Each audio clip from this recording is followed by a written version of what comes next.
მოგესალმებით. დღევანდელი ჩვენი გადაცემის სტუმარი არის გენდერის მკვლევარი სალომე ცოფურაშვილი. დღეს ჩვენ ვსაუბრობთ ჯონ კასავეტესის ფილმზე ქალი ზეგავლენის ქვეშ, რომელიც არის 1974 წელს გადაღებული. ეს არის ისტორია ერთი ქალისა, რომელიც არის განსხვავებული, არაორდინალური. იმისათვის, რომ ის არის განსხვავებული და არაორდინალური, ოჯახის წევრები მას ფსიქიატრიულ საავადმყოფოში მოათავსებენ გარკვეული ხნით. ქალი ზეგავლენის ქვეშ, ასე ქვია ფილმს და ალბათ აქედან და ამ კითხვით ჯობია, რომ დავიწყოთ საუბარი. ბუნებრივია ქალებზე ვსაუბრობთ და პირველი კითხვა იქნება ზოგადად ქალები რა ზეგავლენას განიცდიან მამაკაცებისგან. გამარჯობათ, მოგესალმებით, მადლობა მოწვევისთვის. რაც შეეხება ამ კითხვას თუ რა ზეგავლენას განიცდიან ქალები მამაკაცებისგან, თვითონ ზეგავლენის ქვეშ ყოფნა ქალების და პატარა გოგოების, მამაკაცებამდე უშუალოდ ყოფნამდე იწყება. და ეს ხდება ყოველთვის, როდესაც ჩვენ რაღაცა გვზრდიან, როდესაც გვეუბნებიან როგორ უნდა მოვიქცეთ, რა უნდა გავაკეთოთ, როგორ უნდა გავაკეთოთ. ბავშვობიდანვე ვექცევით უამრავი კულტურული და ნორმატიული წესების გავლენების ქვეშ. რა თქმა უნდა, ეს არის თქვა და ბიჭების შემთხვევაშიც იგივენაირად არის, მაგრამ გოგოების შემთხვევაში და მე მგონი ამას რაც ახსნა განმარტება არ ჭირდება, რატომ არის კიდევ უფრო მეტად შემჭიდროვებული და კიდევ უფრო მეტი წნეხი, რატო გადადის გოგოებს და რატო არ გადადის ბიჭებზე. იმიტომ რომ თუ კი თქვათ რაღაცა ბიჭებთვის სწორედ ეს არაორდინალურობა და ექსცენტრიულობა უფრო მიღებულია და უფრო მისაღებია ბავშვობიდან მოყოლებული და თუნდაც შემდგომ რაღაც აგრესიის გამოვლინებები და ასე შემდეგ, ქალის შემთხვევაში ეს ასე არ არის, იმიტომ რომ ჩვენ ვიცით რომ როგორც ქალები და როგორც გოგოები უფრო ნაზები უნდა ვიყოთ, უფრო მორჩილები უნდა ვიყოთ და უფრო თავშეკავებულები და უფრო ნაკლებად უნდა ვემორჩილებოდეთ ამ იმპულსების გამოხატვას. მიუხედავად იმისა, რომ სწორედ ეს რაღაცა ესეთი ამ ბინარულო პოზიციებში სწორედ ეს იმპულსურობა და ემოციურობა სწორედ მაინც ქალურთან და ქალურ საწყისთან ასოცირდება. რაც არ უნდა ესეთი ურთიერთგამორთმევა სწორედ ამის დათრგუნვაზე მოდის. მაგრამ რაც შეეხება ზეგავლენის ქვეშ ყოფნას, ხომ? ამ ფილმის კონტექსტიდან გამომდინარე, თუ პერსონაჟზე ვისაუბროთ, რომ ისი ზეგავლენის ქვეშ არის ეს ქალი. ეს ქალი აშკარად ძალიან ბევრი რამე ზეგავლენის ქვეშ არის. ზეგავლენის ქვეშ არის პირველ რიგში მთელი მოთხოვნილებების გამო, როგორც მას ქალს აქვს, პირველ რიგში თავის ოჯახთან და სოციალურ წრესთან. იგი უნდა იყოს რაღაცა, იგი ზეგავლენის ქვეშ არის ეს მოთხოვნა არის მისგან, რომ იგი იყოს კარგი დედა, რომ იგი იყოს კარგი ცოლი. და ასე მოთხოვნილება რომ იყოს ადეკვატური, ისე რომ თქვა რაღაცა ქმრის მეგობრებს ყოველთვის კარგად შეხვდეს, ისე რომ ქმრის მეგობრებს იგი მოეწონოს და ეს ძალიან ისე ნათლად ჩანს, რომ ეს ქმრისთვის ძალიან მნიშვნელოვანია. იმიტომ რომ მიუხედავად იმისა, რომ მისი ცოლი არ არის ჩვეულებრივი ქალი, იგი ცოტა განსხვავებულია და რაღაცა განსაკუთრებულია და რასაც იგი ამბობს კიდევაც თავის თანამშრომელთან საუბარში სამსახურში, როდესაც მითარდება როგორც იწყება ფილმის სცენა. მას იგი მიუხედავად იმისა, რომ იგი განსხვავებულია და ყველა მის ცოლს რაღაცა განსაკუთრებულად უყურებს, მას მაინც დიდი სურვილი აქვს, რომ ეს თავისი ცოლი, მეიბელი, ასე ვთქვათ, გამბოსაფენ სანახაობად აქციოს, იგი რაღაცა უამრავად მეგობარს ეპატიჟება და როგორც ფილმიდან ჩანს ეს რაღაცა არ არის ერთეული გამონაკლისი, რადგან სადილად თუ საუზმეთ თავისთან ღამის ცულის შემდეგ, რომ ყველა მისი თანამშრომელი და მისი მეგობარი შეხვდნენ მის ცოლს, გაიცნონ ისი და დარჩეთ მასა კარგი შთაბეჭდილება. თუმცა სწორედ ეს არის ის ვალდებულება და ის ზეგავლენა არის ქალზე მუდმივად და იგრძნობა ფილმში, რომ მუდმივად იგი არის ამის წნეხის ქვეშ, მაგრამ რასაც იგი ვერ ასრულებს კარგად. იმიტომ რომ მისი ეს ექსცენტრიულობა ყოველთვის არ თავსდება იმ საზღვრებში, რომელიც თვითონ მისივე ქმრისთვის, რომელმაც იცის, რომ იგი არაადეკვატურია და ექსცენტრიულია, მისთვის მისაღები იყოს და როგორც კი ეს ამის ფარგლებს ხდება, ქმრის კონტროლიდან როგორც კი გადის მისი არაადეკვატურობა და განსხვავებულობა. იგი მაშინვე უკვე ძალიან ესეთი თბილი და მოყვარული ქმრის ნაცვლად უცებ იცვლება მისი იდენტობა და უცებ რაღაცა მოძალადე და უხეში ქმარი ხდება მიუხედავად იმისა, რომ იმ სცენაში, სადაც სადილი არის და თანამშრომლებიც არიან სტუმრად ოჯახში მისულები, როდესაც პირველ შენიშვნას ბოლოსკენ არის უკვე ის, ხო, როდესაც უკვე არაადეკვატურ საქციელს იწყებს, მათთვის არაადეკვატურს, არაორდინალურს, ქმარი ესეთი მბრძანებლური ტონით ეუბნება, რომ დაჯექი ადგილზე და ცოლი მაშინვე ემორჩილება. ის არ არის, სადაც ცოლი არ ემორჩილება. კი, დასაწყისში ეს ასე არის, რომ დასაწყისში ეს არის, რომ იგი ექვემდებარება ხდება. და ესე საინტერესო არის კიდევ პარალელი, ოღონდ შეიძლება წინ ვუსწრებ ახლა იმას რა ქვია. არაფერი პრობლემა არ არის. პარალელი უკვე ფილმის ბოლოსკენ, როდესაც მეიბელი ფსიქიატრიული დამბრუნდება და მისი საოჯახო ვახშამი, როდესაც არის ასე თქვა, როდესაც საოჯახო წოულებით ხვდებიან მას, სწორედ იგივე სცენარი თამაშდება მეიბელის მშობლებს შორის ამჯერად, რომ როდესაც მეიბელი მამას მიმართავს რამდენჯერმე, რომ ადექით ჩემთვის და და დედა უკვე ხვდება და აქ შემთხვევაში უკვე სწორედ მამის ზეგავლენაზე შეიძლება ლაპარაკი და რომელიც უფრო ადრეულია და სწორედ აშკარად მინიშნება არის ძალიან ცალსახად და ძალიან ექსპლიციტურად აშკარა, რომ რაღაცა მეიბელის ეს მდგომარეობა ბავშვობის ზეგავლენას უკავშირდება რაღაცა უსიამოვნოს და რაღაცა არაჯანსაღს და როდესაც ეს ცოლიეუბნება ქმარს, რომ თუ ვერ ხვდები რისი თქმა სურს მას ჩვენთვის და ქმარი ეუბნება, რომ დაჯექი ადგილზე და ცოლიცას შინვე ემორჩილება. ეს რაღაცა ერთ ძრო თითქოს რაღაცა კოპირება ხდება ერთი და იგივე საქციელის ერთსა და იმავე სივრცეში, ცოლ-ქმარს შორის და ცოლ-ქმარს შორის, თუმცა სხვადასხვა. და ასევე საინტერესო არის, რომ ერთ-ერთ ეპიზოდში, სწორედ როდესაც ცოლი მეიბელი უკვე ბრუნდება ფსიქიატრიული საავადმყოფოდან, ის ხან ნორმალური არის ჩვეულებრივი, თქვათ, მაგრამ ბოლოსკენ უკვე ისე ვიწყებს არაორდინალურ საქციელს, მაგრამ ქმრის დამოკიდებულება, სადაც რაღაც ეტაპზე ის ეუბნება, რომ ნუ ხარ ასეთი და იყავი შენი თავი, თითქოს აძალებს იმას, რომ იყოს არაორდინალური და როგორც კი ხდება ორდინალური, უბრალოდ როცა არის ორდინალური, ეუბნება, რომ ნუ იქცევი ასე და დარჩი შენ თავად და ისე მოიქეცი, როგორც შენთვის ნორმალური არის და როგორც კი იქცევს ამ არანორმატიულ ქცევას, მაშინ ისევ კაცრეტონით ეუბნება, რომ მოიქეცი წესიერად. პრაქტიკულად გამოვალ მდგომარეობაში არის ამ შემთხვევაში ქალი, იმიტომ რომ არც ერთი საქციელი, არც ეგრეთ წოდებული ნორმალური და არც ეგრეთ წოდებული არანორმალური მისაღები მისი გარემოსთვის და პირველ რიგში მისი ქმრისთვის არ არის. პირველ რიგში მისი პროცესი, რომელიც პრინციპში პირველი არის, ვინც მის მიმღებლობას განსაზღვრავს.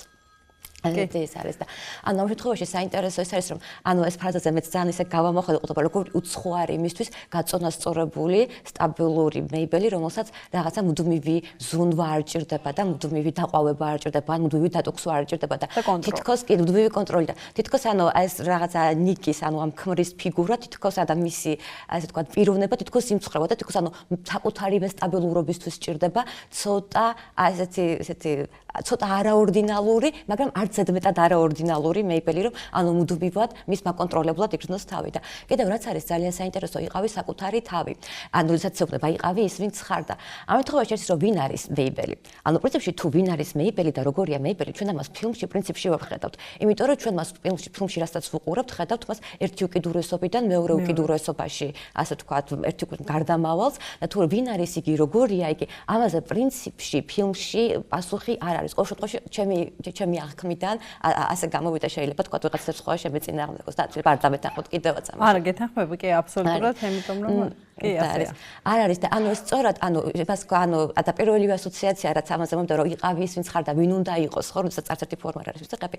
ეს ძალიან სწორად ის მდგომარეობასთან არის პარალელი ამას და რაშიც ზოგადად ქალები იმყოფებიან პატრიარქალურ წესრიგში და პატრიარქალურ სიმბოლურ წესრიგში, რომ ვინ არის ქალი, რა არის ქალი, ამისი გასასწრობა, ქალის გასასწრობა ყოველთვის ნეგაციით არის. როგორიც არ უნდა იყოს, როგორც არ უნდა მოვიქცეთ, მაინც ვერასდროს ვერ მოვიქცევით ისე, როგორც უნდა ვიყოთ. თან ძალიან ისეთი ის არის, ასე ვთქვათ, დღევანდელი დისკურსი მით უმეტეს ძალიან მულტიფუნქციონალობას გვავალდებულებს. უნდა ვიყოთ, ის რომ რაღაცა კარგი დედებიც უნდა ვიყოთ, კარგი ცოლებიც უნდა ვიყოთ, კარგი საყვარლებიც უნდა ვიყოთ, კარგი მომვლელები და მზრუნველები და მეგობრები ქრისტეს, ეს ყოველთვის იყო, მაგრამ ეხლა თანდათან დღეს კიდევ ყველა დროს თავისი დამატებითი ისეთი მოთხოვნები მოაქვს, ასე ვთქვათ და დომინანტური დისკურსი, ვთქვათ რაღაცა კარიერაც უნდა გქონდეს, შვილებსაც მუდმივად უნდა ვზრუნავდეთ, ასევე ვთქვათ, მუდმივად ფორმაშიც უნდა ვიყოთ, საკუთარ თავსაც უნდა მოვუაროთ, შვილებს, ყველაფერს უნდა, და ეს უკვე და ეს არის ისეთი მოთხოვნები, რომელსაც ვერც ერთი ქალი ვერ დააკმაყოფილებს, ისევე როგორც მეიბელი ვერ აკმაყოფილებს, რომ ვინ უნდა იყოს, რა უნდა იყოს, როდესაც მისი განსაზღვრება საერთოდ არც არის მოცემული ის თუ რა უნდა იყოს და როგორი უნდა იყოს იგი. ძალიან საინტერესო არის ამ ფილმის ისტორია, როგორ გაჩნდა იდეა ამ ფილმის გადაღების, ის რომ რაღაც წლების განმავლობაში ჯონ კასავეტესი სამსახური არ ქონდა, სამუშაო არ ქონდა და მას უწევდა სახლში ეგრეთ წოდებული ქალის საქმის კეთება, დაალაგება, ბავშვების მოვლა და ფუსფუსი, ასე ვთქვათ. და ამის შემდეგ, როდესაც თავის სხეულზე, თავის ტანზე გამოცადა თუ რას აკეთებენ ქალების სახლში, ამის შემდეგ გაუჩნდა იდეა, რომ გადაიღოს სწორედ ესეთი ფილმი ქალზე. ამის შემდეგ დაიწყო მან დაკვირვება უკვე თავის მეუღლეზე, ფილმში მთავარ როლს ჯინა ლოურენსი, რომელიც თამაშობს, არის მისი მეუღლე სიცოცხლეში. დაიწყო მასზე დაკვირვება და ყველაფრის ჩაწერა, ამ დროს რას ამბობდა, რას როგორ აკეთებდა. ერთი სიტყვით მამაკაცმა, ჯონ კასავეტესმა სადა რაღაცნაირად ქალის როლის შესრულება, რამდენად შესაძლებელია და აქვთ უნარი კაცებს, რომ აი თუნდაც მოირგონ და სრული იდენტიფიცირება მოახერხონ აი ამ ეგრეთ წოდებულ ნორმატიულ ქალის როლთან. რასაც ქვია აი ესეც რო გარეთაც იმუშაოს, სახლში საქმე აკეთო, ბავშვებს მიხედოს, ადილი, სარეცხი გარეცხო, რაც თავია სულ ფორმაში იყო, სულ მიმზიდველი იყო მეუღლისთვის და ასე შემდეგ.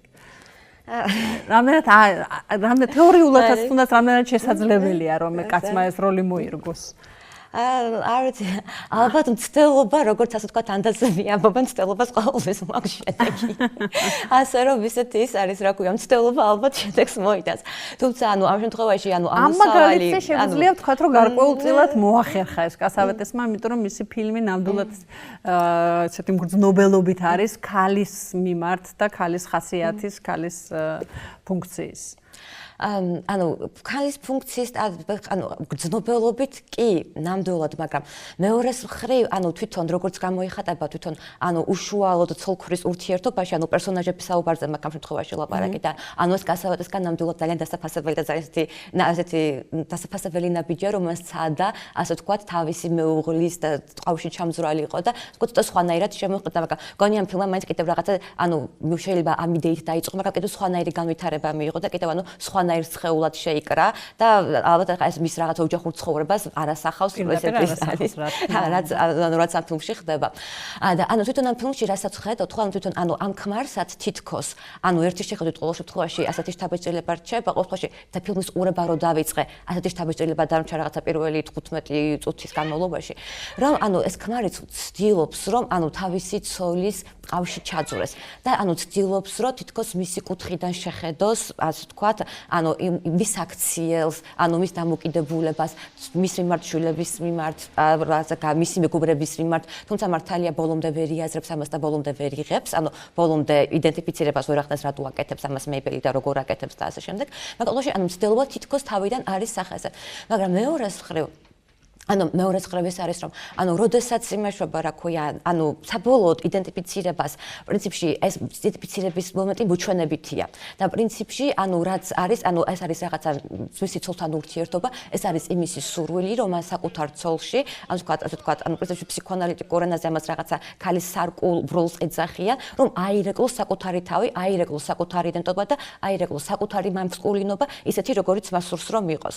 და სწორედ ამ შემთხვევაში, იგი მთელი ფილმის მანძილზე პრინციპში მიუხედავად ცდელობისა, იგი ვერ ახერხებს თავის ცოლს გაუგოს. მიუხედავად იმისა, რომ თითქოს ასეთი მზრუნველი ასე უყავებს, მან პრინციპში საერთოდ არ იცის რა ჭირდება და როდის რა ჭირდება მის ცოლს.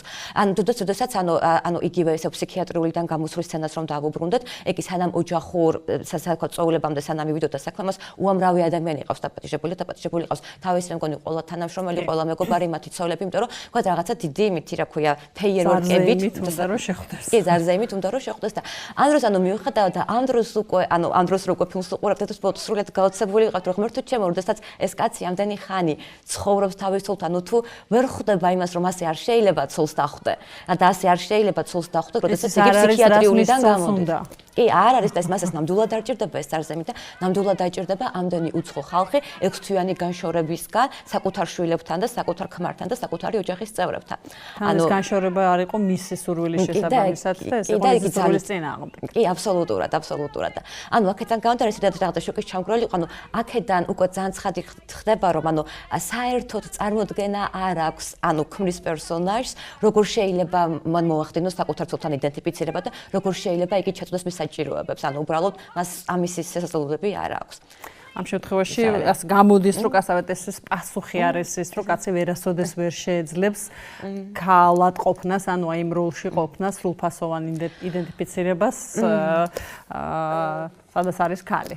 ესეთ არის, თუ კი, ვერ შეძლებს ის შემთხვევაში, თუ კი კვლავ და კვლავ, ისევ ნაზემოთქმულს გავემეორებ, თუ კი ქალს იგი ამ სივრცედ აღექვამს, ამ სარკულ როლად თუ კი ექვამს, რომელშიც იგი უნდა აირეკოს და რომელშიც მისი მასკულინობა უნდა გამტკიცდეს. როდესაც ადამიანს ასე უყურებთ, ხო, და თქვა ეს რაღაცა სარკული ეფექტი, თქვა მარტო ქალსა და კაცს შორის არ არის, ზოგადად ადამიანებს შორის არც ვეკავ. თუ კი, თქვა ქესისგან დამოუკიდებლად ამის თქმა მინდა. თუ კი მე სხვა ადამიანს მხოლოდ ასე თქვა ჩემი საკუთარი ეგოს არეკულისთვის უყურებ და მხოლოდ ამ ჭრილში ვაანალიზებ მის მოქმედებებს და მარტო ამას ხედავ და არას მის მიღმარეს, ამ შემთხვევაში იდენტიფიცირება შეუძლებელია. და თქვა მამაკაცები ამას ვერ მოახერხებენ, მანამ სანამ ქალს ასეთ სივრცედ აღიქვამენ, თავიანთი მასკულინობის ვალიდაციის სივრცედ. როდესაც აი ამ ნორმალურობაზე და არანორმალურობაზე ვლაპარაკობთ ბჭყალებში ამ შემთხვევაში, რა თქმა უნდა, ორივე მიჩნეულია, რომ ეს ქალური ენა ეს არის რაღაცა სხეულის ექსპრესიული ენა. და აქაც ჩანს, რომ აი მეიბელის ნებისმიერი ემოცია რაღაც ჟესტიკულაციით გამოიხატება, ან კი მიმიკებით იმანჭება, ხელებს ამოძრავებს უცნაურად ბუნებრივია. ერთი სიტყვით, მისი საქციელი არ არის ესეთი სტანდარტული და ჩვეულებრივი, მასაც კი ხედავთ, რომ არა მხოლოდ ქმარი, არამედ ერთი ეპიზოდი არის, როდესაც ის ბავშვებს სკოლიდან ბრუნდებიან ბავშვები და ელოდება ქუჩაში, არ იცის რომელი საათია, ხომ აგვიანებს ავტობუსი, რომელმაც სკოლიდან უნდა მოიყვანოს ბავშვები და არავინ არ პასუხობს აი ამ მარტივ კითხვაზეც კი ქუჩაში გამლელებს რომ ეკითხება რომელი საათია, ისინი უყურებენ როგორც შეშლილს და ეცლებიან და არ აძლევენ პასუხს. როგორ ხო აი ამ ქალურ ენაზე, ასე ვთქვათ, სხეულებრივ ენაზე რა შეგვიძლია ვთქვათ, მიუხედავად იმისა, რომ დასაწყისში რაღაცა მაინც ცოტა ვილაპარაკეთ ამაზე. ეს ქალური ენა, ეს ქალური ენა არის რაღაცა სხეულებრივთან და ექსპრესიულობასთან, ჟესტიკულაციებთან დაკავშირებული. ნაცნობად ეს არის რა ქვია, ქალურ ენას, შემდეგ ექცევა ფემინინ, ქალური წერაც, ქალური წერაც ასე უწოდეს, როდესაც ტექსტი, ეს არის ყველაფერი, რაც ამოვარდნილია სისტემიდან, არის სწორედ ეს რაღაცა სხეულებრივად ექსპრესიული და სწორედ ეს რაღაცა მოდერნისტული წერილების ნაწერებში, რომლებიც რაღაცა კლასიკურ თხრობას, როდესაც რაღაც არის დასაწყისი, დასასრული განვითარება, დასაწყისი განვითარება, დასასრული განვითარება უკვე სწორედ პირიქით. ზოგადად უკვე რაღაც ესეთ ქალური მწერლობის ნიშნად შეიძლება ჩაითვალოს. როდესაც ლინიარულობას კვეთავს, როდესაც ამ რაციონალიზმს, თხრობის ნაციონალიზმს რაც არყობს, ამას უწოდეს სწორედ ესეთ ქალური სხეულებრივი ენა, ფრანგმა ფემინისტებმა, რადგან ფრანგული ფემინიზმი უბრალოდ რაღაცა ესე სახელი შეერქვა იმ ქალთა მოღვაწეობას, რომელთაგან არც ერთი არ იყო ფრანგი, თუმცა რაღაცა საფრანგეთში მოღვაწეობდნენ, რაღაცა თქო ფრანგული ფემინიზმის სახელით გავრცელდა. და თვითონ ამებას რქვა სხეულებრივ ენას რაც შეეხება და თქვა ელენ სიქსუ, რომელიც სწორედ ასე თქვა ექცევა ფემინინის შემომტანი იყო, იგი უნდა თქვა ქალებმა თავიანთი სხეულით უნდა წერონ, თავიანთი რაღაცა მენსტრუალური სპაზმებით უნდა წერონ, თავიანთი ტკივილით, თავიანთი რაღაცა დედის რძით და ასე შემდეგ და შემთხვევაში რაღაცა ესეთი პოეზიასა და სამეცნიერო აკადემიურ ტექსტს შორის რაღაცა შუალედური არის, რითაც ასევე თქვა ამ რაღაცა როგორ თქვა, ასე თქვა ჩამოყალიბებულ მამაკაცურ აკადემიურ ტექსტს ტექსტის სისტემას არღობს. თვითონაც ამითი. თვითონ ეს სხეულის ენა და ეს ექსპრესიული ენა, ეს ამას იულია კრისტევა, რომელიც ერთ-ერთი იყო სწორედ ამ ფრანგული ფემინიზმის წარმომადგენლებთან, იგი ამას უწოდებს სემიოტიკურ მოდალობას, სემიოტიკურ კონდიციას. ეს არის, ასე ვთქვათ, პრელინგვისტური კონდიცია ადამიანის, როდესაც ეს არის სწორედ ბავშვის პოზიცია, როდესაც მან ჯელაპარაკი არ იცის და ამიტომ რაღაცა სხვაგვარი ბგერებით, ჟესტებით, რაღაცა ხმების მიბაძვით გამოხატავს თავის სათქმელს და როდესაც იგი ჯერ კიდევ ძალიან ძლიერ კავშირში იმყოფება დედის სხეულთან. და იმიტომ რომ დედის სხეულს იგი წყდება, როდესაც იგი პრინციპში სხვადასხვა ფსიქოანალიტიკურ თეორიებში ეს რაღაცა ერთმანეთს ემთხვევა ფროიდიანულ ლაკანებში, რომ ფროიდიანულში ეს არის რაღაცა ოიდიპალური კონფლიქტის გადალახვის ასწრდება იგი დედის სხეულს საბოლოო ჯამში და ლაკანთან გრომსაც ემთხვევა ფროიდის ოიდიპალურ კონფლიქტს, სიმბოლურ წესრიგში შესულსაც იგი ლაპარაკს იწყებს და უკვე სახელდებას აკეთებს გარე სამყაროს და საკუთარი ემოციების. და სწორედ ეს სემიოტიკური მოდალობა ძალიან ძლიერი არის, ეს არის თქვა მეიბელთან განსაკუთრებით გამოხატული. თუმცა ამავე ფილმში ხომ, სხვა პერსონაჟებიც არიან ამ სემიოტიკურ მოდალობაში. იგივე თუნდაც მისი მეუღლე, ეს ნიკს, იქიც რაღაცა აქტიური ჟესტიკულაცია, რაღაცა სიჩუმეები, ამოსუნთქვები, ეს პაუზები, ეს რაღაცა ლაპარაკში ისტერიულობა, თქვა ეს იქნება მონოტონურობა იქნება თუ პირიქით მეტი აჟიტირებულება, ეს ყველაფერი ამ სწორედ ამ ესეთი რეპრესირებული, სიმბოლიკური, ლინგვისტური კონდიციაში შესვლისას სემიოტიკური სხეულებრივი ენის რეპრესირებული გამოვლენაა. სწორედ ამის და ეს ყველა პერსონაჟს ახასიათებს როგორც მეიბელს თქო და განსაკუთრებით გამოხატული ამაზე და ასევე ნიკსაც სწორედ თავისი ამ სიჩუმებით იგივე ამ უეცარი ბრაზის აფეთქებებით და ამითიც ჩანს. და ამასთანავე კიდევ რაც საინტერესოა ასევე ნიკიც არ არის გამოსული, ნიკის და მისი დედამისთან ურთიერთობაც, აქაც არის, ისიც არ არის ბოლომდე აქედან გამოსული. დედის ზეგავლენის ისიც რაღაც გარკვეულწილად თავისი დედის ზეგავლენის ქვეშ არის გამომდინარე იქიდან როგორ იქცევა რაღაცა ეს დედამთილი მეიბელთან მიმართებაში და როგორ ემართება და კიდევ რასაც ამბობს ეს ექსპრესიულს თქოს რომ დაუბრუნდეს სწორედ ეს რაღაცა ეს სემიოტიკური ველი სემიოტიკური მოდელობა ეს ახასიათებს ეს არის იმ პროცესს რომელსაც რაღაცა ჩვენი სუბიექტურობის იდენტობები გადიან იმიტომ რომ იდენტობა არასდროს არ არის ჩამოყალიბებული და თქვათ მუდმივად ყოველთვის რაღაც ან ხელახლად უნდა დამტკიცდეს ან უნდა შეიცვალოს და ამ ფილმშიც არც ერთი პერსონაჟის იდენტობა არ არის ბოლომდე ჩამოყალიბებული მეიბელის რომელიცაც ისევე ყველაზე ცხადად არის გამოხატული რომ თქვათ რაღაცა იგი უცებ რაღაცა არაორდინალურია უცებ გაწონასწორებულია შემდეგ ისევ უცებ მოლოდნელად ისევე ძალიან ექსცენტრიული ხდება ასევე ნიკის რომელიც რაღაც მისი ქმრის რომელიც ესეთი მოალერსე მზრუნველი მხრიდან უცებ მოძალადე ხდება უცებ რაღაცა ცუდი მამიდან კარგი მამა ცუდი დედიდან ცუდ დედაზე კარგი დედიდან ცუდ დედაზე ესეთი მსგავსი ნახტომები იგივე ამ დედამთილის დამოკიდებულებასთან თავის შულთან და ძალთან ესეც ძალიან ეს არის არც ერთი პერსონაჟი არც არ გააჩნია მყარი ჩამოყალიბებული იდენტობა და მუდმივად საპირისპირო უკიდურესებს შორის მერყეობენ არა მარტო მეიბელი არამედ მთლიანად ყველა ჩვენ შეგვიძლია თუ არა ვთქვათ რომ რაღაცა მასკულინურმა კულტურამ ეს ქალის სხეულებრივი ენა რომელზეც თავიდან საუბრობდი ვთქვათ რომ ქალისთვის ითვლება რომ ქალისთვის უფრო დამახასიათებელი არის ეს ჩაკლა და რაღაცნაირად აუგრძალა ქალებს იქადა გამომდინარე რომ სწორედ ამ რაღაცა ბინარულ ოპოზიციებში აზროვნების სისტემაში ვართ მოქცეულები, სადაც არ გვაქვს რაღაცა კაცურად, მასკულინურად, პოზიტიურად განსაზღვრული ნიშნავთვისებები და ქალურად, უარყოფითად განსაზღვრული ნიშნავთვისებები. სწორედ ეს რაღაცა სხეულის ენა, ეს ექსპრესიულობა, ეს ემოციურობა, რომელიც ქალურთან არის დაკავშირებული, სწორედ კი რეპრესირებულია და რეპრესირებულია და როგორ თქვა, ჩახშობილია ამ ესეთი მამაკაცურობის და პატრიარქალური ღირებულებების მიერ. თუნდაც ხო რაღაცა გაწონასწორებული, მშვიდი, რაციონალური, ანალიტიკური, უფრო ყოველთვის უფრო უკეთესად ითვლება, თქო, ვისაც არ უნდა ვახასიათებდეთ, ვიდრე თქვა რაღაცა ემოციური, აფექტური, იმპულსური, არათანმიმდევრული და ასე შემდეგ. თუმცა ამ შემთხვევაში კიდევ ესეთი სხვა განზომილებების შემოდის, როდესაც თქვა რაღაცა კონკრეტულ რაღაცა სიტუაციებს, თქვა ანალიზას შეიძლება სრულიად საპირისპირო ჰქონდეს, სრულიად საპირისპირო მნიშვნელობებს აწარმოებდნენ. მაგრამ ეს ყოველ შემთხვევაში ძალიან დიდი წილად მნიშვნელობის მინიჭება იდეოლოგიურ პოზიციაზეა ხოლმე დამოკიდებული ასე რომ ძალიან დიდი მადლობა სამწუხაროდ ძალიან მალე გავიდა და ამოიწურა ჩვენი გადაცემისთვის განკუთვნილი დრო ძალიან საინტერესო საუბრისთვის მადლობა მე მაყურებელს შევახსენებ რომ ჩვენ დღეს ვსაუბრობდით ჯონ კასავეტესის ფილმზე ქალი ზეგავლენის ქვეშ საუბრობდით ქალებზე, არა მხოლოდ ამ ფილმის თავარგმელზე, რომელიც არიან კაცების ზეგავლენის ქვეშ ჯერ ისევ სამწუხაროდ.